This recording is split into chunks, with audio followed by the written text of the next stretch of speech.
Soon ರಾಜ್ಯ ಸಂಪುಟ ವಿಸ್ತರಣೆಗೆ ಅದರ ಗ್ರಹಣಕ್ಕೆ ಮುಕ್ತಿ ಸಿಗುತ್ತಾ? ರಾಹುಲ್ ಗ್ರೀನ್ ಸಿಗ್ನಲ್ ನೀಡಿದ್ರೆ ಸಂಪುಟ ವಿಸ್ತರಣೆ ಪಕ್ಕಾ. ಶೀಘ್ರದಲ್ಲೇ ರಾಜ್ಯ ಸಂಪುಟ ವಿಸ್ತರಣೆ ಗ್ರಹಣಕ್ಕೆ ಮುಕ್ತಿ.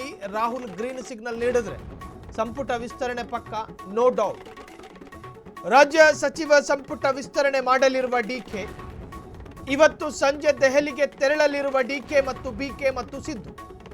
ಇವತ್ತು ಸಂಜೆ ದೆಹಲಿಗೆ ತೆರಳಲಿರುವ ಸಿಎಂ ಡಿಕೆ ಶಿವಕುಮಾರ್, ಮಾಜಿ ಸಿಎಂ ಸಿದ್ದರಾಮಯ್ಯ, ಕೆಪಿಸಿಸಿ ಅಧ್ಯಕ್ಷ ಹರಿಪ್ರಸಾದ್ ಸಚಿವ ಸಂಪುಟ ವಿಸ್ತರಣೆ ಕುರಿತು ಅಂತಿಮ ಹಂತದ ಚರ್ಚೆಯನ್ನು ಮಾಡ್ತಾರಂತೆ.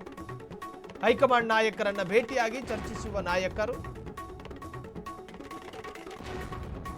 ವೇಣುಗೋಪಾಲ್ ಮನಸ್ಸು ಮಾಡಿದ್ರೆ ಆಗುತ್ತಾ? ಸುರ್ಜೇವಾಲಾ ಮನಸ್ಸು ಮಾಡಿದ್ರೆ ಆಗುತ್ತಾ? ರಾಹುಲ್ ಗಾಂಧಿನೇ ಮನಸ್ಸು ಮಾಡಬೇಕು. ಇವತ್ತು ಡಿಕೆ ಶಿವಕುಮಾರ್ ಹೋಗ್ತಾರೆ, ನಮ್ಮ ರಾಜ್ಯದ ಮುಖ್ಯಮಂತ್ರಿ. ಜೊತೆಗೆ ಮಾಜಿ ಸಿಎಂ ಸಿದ್ದರಾಮಯ್ಯನವರು ಹೋಗ್ತಾರೆ. ಅದರ ಜೊತೆಗೆ ಕೆಪಿಸಿಸಿ ಅಧ್ಯಕ್ಷ ಅವರು ಕೂಡ ಹೋಗ್ತಾರೆ, ಬಿಕೆ ಹರಿಪ್ರಸಾದ್. ಎಲ್ಲರೂ ಹೋಗಿ ತಮ್ಮ ಕೈಯಲ್ಲಿರೋ ಲಿಸ್ಟ್ಗಳನ್ನು ಹ್ಯಾಂಡ್ ಓವರ್ ಮಾಡ್ತಾರೆ.